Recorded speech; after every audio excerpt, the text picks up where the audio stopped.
Welcome back, everybody. We're here again, second Cabral HouseCall of the weekend. Excited to get started with today's show. Hopefully you got to tune into yesterday's show, which was episode 2745. Definitely check out that show after today's if you didn't get a chance to listen to it. We had about a half dozen amazing questions from the community. We tackled all sorts of different topics like high blood pressure during pregnancy. We also spoke about, let's see what else we spoke about. I can share it with you right now. We talked about best times of the day to drink alkaline water, or should you be drinking alkaline water at all. We also talked about foods to avoid during pregnancy, if any. We talked about if adding some type of nut milk or fat to coffee would slow the caffeine or maybe even cortisol-based spike. And another question, let's see, on nerve damage and vertigo, and if there's anything that can be done. So today's show, I haven't looked at those questions yet today, but those are at stephencabral.com/2746 if you want to read along, follow along to see what the community's questions are. All right. I've got the document open now, and again, I don't do any prep work for the show. I love being able to give you a second opinion to what you may have already heard from your practitioner or doctor or the internet, right? The interwebs of what you might be reading online. So I just want to share with you again, I always can't give you any medical advice, medical cures, medical diagnosis, or medical treatment plans. No one can do that online over a podcast. That's not how life works. But what I want to do is share with you 25 plus years experience, well over 250,000 client appointments in my practice, and hundreds upon hundreds of thousands at-home lab tests that I've been fortunate enough to be able to view and really see people get what many people would call miraculous recoveries by simply doing what? Looking for the underlying root causes, the deficiencies and the toxicities in the body, and then giving the body what it needs in order to heal itself.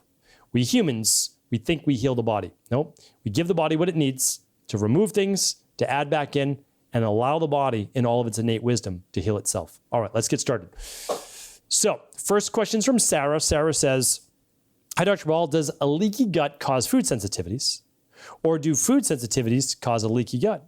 Thanks. It's a great question. Actually, in all my years, in all of the integrative health practitioners that we've certified as health coaches, I don't think I've ever been asked that question. It's fantastic. It's a great question. And what I would say is this. The answer to both is yes. It's yes. So here's what. Food sensitivities can cause inflammation in your gut. So let's say that you're sensitive to cow's milk, number one food sensitivity in the world. Okay, so you're sensitive to food, to cow's milk. Okay, so you get inflammation in the digestive tract from immune cells actually migrating into the intestines and causing an attack on the protein molecules of, let's say, the casein in the cow's milk. Okay, so now you get inflammation, and that inflammation then can widen the intestinal lumen, or basically the cells. I'll show you my buddy here, Walter. Walter, if you're watching this on video, is missing half of his head because I apologize, but I did a show earlier in the week on melatonin and cortisol and inside the brain, how that works. But here are your intestines. Here's your belly button right here. So all your small intestines are around it. Your large intestine wraps right over it and down. And believe it or not, your stomach's above it. A lot of people think their stomach is down near their belly button. And so what happens is these can become permeable. And when it becomes permeable, okay, now the foods can actually enter the bloodstream. And when it enters the bloodstream, right, it then causes inflammation in the body, which can then cause stress on the body. And stress on the body can also cause an increased intestinal permeability, which is leaky gut. So stress can cause leaky gut, which then can allow foods that you're eating, normal foods, to come into your bloodstream. And when they come into your bloodstream undigested, or not fully digested, meaning the proteins have not been broken down into, basically single amino acids or much smaller amino acid strands, then the body sees them as foreign and attacks them, right? So leaky gut can be caused by food sensitivities, and food sensitivities can cause leaky gut. So the answer is yes to both. Right? What came first, the chicken or the egg? We may never know, right? So that's part of it. So hopefully that's helpful. If I didn't answer your question, it may be because I didn't understand it fully. So I apologize, and do feel free to write back in and ask it another way. All right, Julia's up next. Hi, Dr. Ball. Thank you for doing the show and for your honest answers and reviews. I know you offer the IgG food sensitivity testing as part of the Big Five labs, and I would like to understand your rationale for it as for it, as scientifically it has been shown to have very poor value. Multiple studies have now demonstrated that IgG testing cannot be equated to sensitivity in individuals, but could rather be linked to exposure to said food or even tolerance. I know that there are alternatives looking at changes in blood size in structure such as LCAT MRT. What are your opinions on those tests, and why do you choose the testing with IgG? Thank you. Okay, so I've answered this question at least a dozen times on the podcast, at least a dozen times. I'm happy to answer it again, but here's why. So I have access to every lab test known to man. Like, as a doctor, I have full access to whatever labs I'd like to run. The big five are the 5 labs that make the greatest difference in people's lives. Now, there are studies that show negatives to an IgG food sensitivity test. Okay, and I'll share those in just a second. And there are lots of studies that show positives, which is why in a hospital setting and an allergist office, they still use IgG food sensitivity testing as well. So when I look at Boston Children's Hospital, it's arguably the number one, if not within the top 3 children's hospitals in the entire world, they still use IgG food sensitivity testing because there's value to it. Now, for the people online saying it's just based on what foods you eat, they don't understand what they're even speaking about. Here's why. We ask people to eat a variety of foods over 3 days that you would like to test. We purposely say that. There are 192 foods that we test for. On average, the average person might have, a healthy person, like a healthy gut, might have 2 to 3 maximum sensitivities. If they ate 30 different foods over those 3 days, a little bit of this, they ate a little bit of bread, a little bit of dairy, a little bit of eggs, a little bit of meat, a little bit of fish, a little bit of peat, like everything, right? But they're only sensitive to 3 of those 30 things. Well, doesn't that negate the argument that the test only shows what you ate?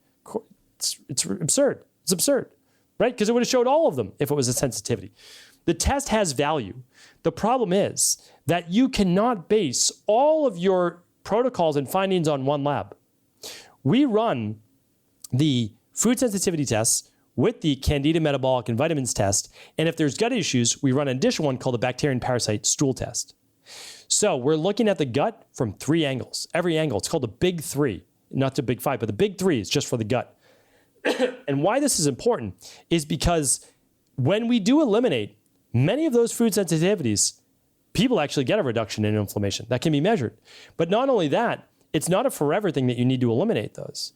And when we combine it with yeast overgrowth, bacterial overgrowth or imbalances, H. pylori and parasites, we get a full look at the gut. So until there's better testing, I'm going to continue to use this. Once there's better testing in the future, then we'll migrate to a better lab. But right now, this is the best, absolute best there is.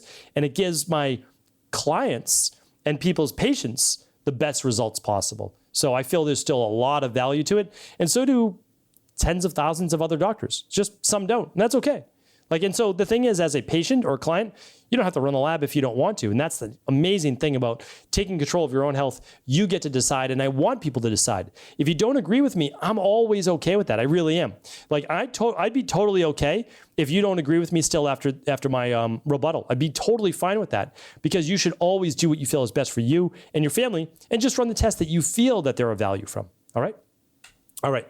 Let's see. The next one is from Summer. Summer says, "Hi, Dr. Ball. Wondering if the parasite stool test or any of the tests will detect blood parasites. If not, how can blood parasites be detected and dealt with? Will the parasite protocol wipe out blood parasites as well as digestive parasites? Thanks for everything you do. Love learning from you every day." Thank you, Summer, for writing in. It's all about the digestive tract today, which is great. I don't align the questions. I never know what's going to be coming in. So, the bacterium parasite stool test takes a stool sample, small stool sample, 3 days, and 3 days in a row. And that gives you your best chance at finding a parasite or H. pylori or bacterial overgrowth, yeast, etc. All right. So it does not test your blood.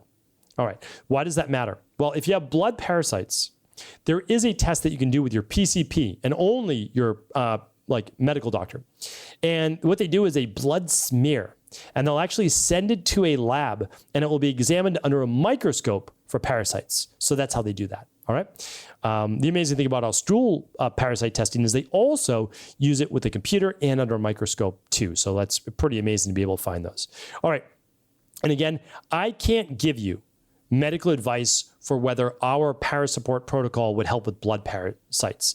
What I would say is this, is that you can use a natural approach like the Equilife parasupport protocol and or an anti-parasitic if you choose to. That's up to you. I couldn't imagine not doing a natural protocol, even if you're doing a conventional medicine one. Like, this is just speaking for myself or my family. And the reason is that you still need the biofilm disruptors. Like, you still need all of those things to be able to make sure you even access all of those parasites. Because if it's in your blood, the likelihood that it's not in your digestive tract or it came that way from the first part, it is highly unlikely. Possible. You can get it through your eyes, believe it or not, but it's possible. Get it through your skin, a cut on your foot. All right, so hopefully that's helpful. Again, all my protocols, all the labs, everything I'm talking about here today, if it's all new to you, it's at stephencabral.com/shop. That is my online private practice. You'll be able to find everything right there. And again, you never have to work with us, but you can at least know what we offer. All right, next question is from Salman. Salman says, hello, thank you for your post on Alzheimer's early detection. Can you please share the info on where I can do the Alzheimer early detection blood test that you referred to? Okay, so Salman's referring to, and thank you, Salman, for writing in. Salman's referring to a podcast series I did. It's called The End of Alzheimer's. And what I would do is, if you don't know where those are, they're in the 700s, the episode number. So like today we're on episode 2746. So it was done a while ago, but it's in the 700s. It's a free 3-part series on the end of Alzheimer's. What I would do is this: ask at cabralsupportgroup.com, and they're going to share it with you. And then it will also share the blood work. The blood work is something that anyone can do on their own. And it's looking at high sensitivity CRP and a bunch of other markers. But now, since that show, there's also now again, I would run those, right? I would run your full blood work panel that you would do annually anyways, just a more advanced one. And we teach all of this inside of High Performance Health. So Salman, if you really want to go deep, like again, if you're really into the science behind all of this, highperformancehealth.org, whether you're taking the course or the certification, I go so deep on this. Like, just on the brain, there's 200 slides. Like, it's pretty remarkable. Sharing you everything up to date on how to test for Alzheimer's decades in advance. And then if you find any signs of it, how to reverse it. And again, this isn't me saying it. These are clinically, scientifically validated tests that people will never know about for years to come, as well as the protocols. So I teach that again inside of High Performance Health. Everything on my podcast is always free and it's always here. It's just like, you have to find it, right? You need to move through it. We do our best to help you find those things with the search box. Okay, I'm moving off topic here. So a couple things you can do to look for Alzheimer's: a full body MRI, including the brain. Absolutely remarkable. The second is a SPECT scan. You do one or the other, okay? I would do the full body MRI. It's less expensive. Then if you find anything, you might go deeper. And then there's also a new blood test that they're trying out. There's actually a couple of them, but one of them off the top of my brain is called Precivities. AD stands for Alzheimer's disease. And that is a blood test that you can run if there's belief of dementia, Alzheimer's, etc., that can test it in advance as well. So again, the easiest one, the one that I did, is the full body MRI. I used, I wish I could give you the exact code and all that. I think it's prenuvo.com/Dr. Stephen Cabral. I think that's the discount for our community. That's the exact one that I did. That looks at full body scan for cancer, cysts, and beginning of dementia, Alzheimer's disease. So that's that. Okay, let's see if we can get one more question. We might be able to.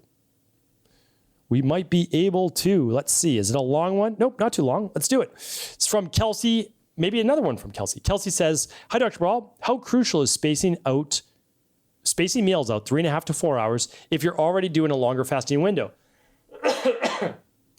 18 hours daily. Just want to make sure I'm getting enough calories on a daily basis. I stay pretty hungry as I'm very active. Thanks. This is a great question. Really great question.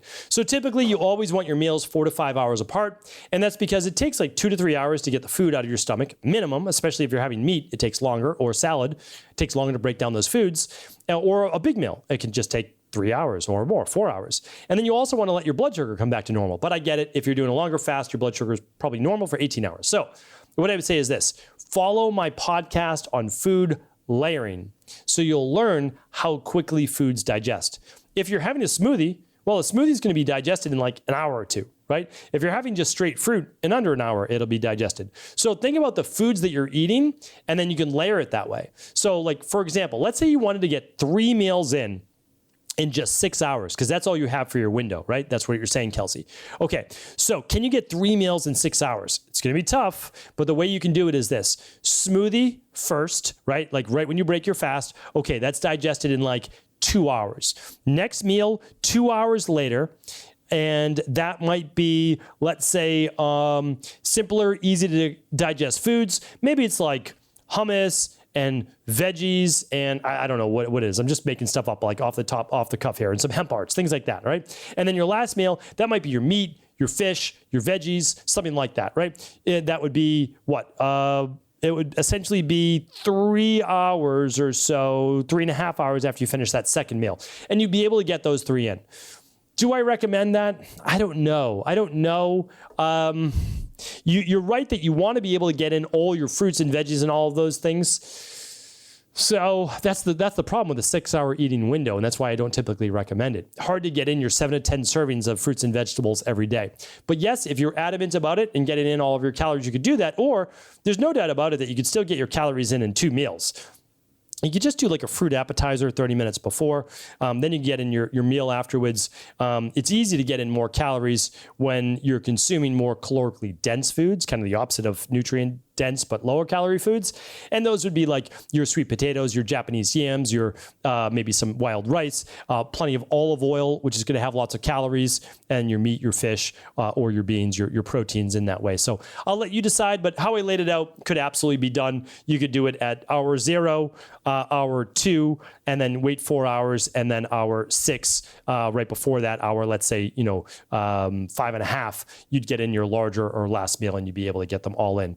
So hopefully that's helpful. And then, it would take hours to digest after that last meal, but I have a podcast on how to get into a fast faster if you want to check that out as well. That is my time for today. I appreciate you. I thank you all. I'll be back tomorrow with a brand new Mindset and Motivation Monday. Don't miss it, everybody. Stay amazing. Stay well. I'll talk with you soon. Thanks so much for tuning into today's show. Before you go, don't forget to hit that subscribe button. I want to make sure that you're getting our daily content, not missing out on anything functional medicine, wellness, weight gain, weight loss, anti-aging, living longer, stronger, and all of the most cutting-edge research. And if there's any topics you want to hear, feel free to leave them in the comments below. Take care.